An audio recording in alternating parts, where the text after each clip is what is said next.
Hello there. In this week's High Performance Habit, I want us to be mindful about how we're processing information while studying.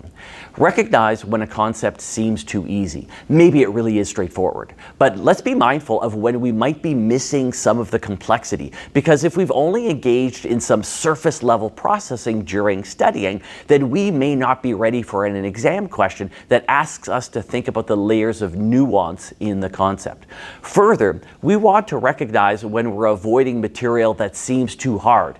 We read about a theory in the textbook and initially it makes no sense. We think, I'll come back to it later, it'll make sense later, but we're just avoiding taking the time to work through the material. Sometimes it takes effort to understand a concept, effortful processing.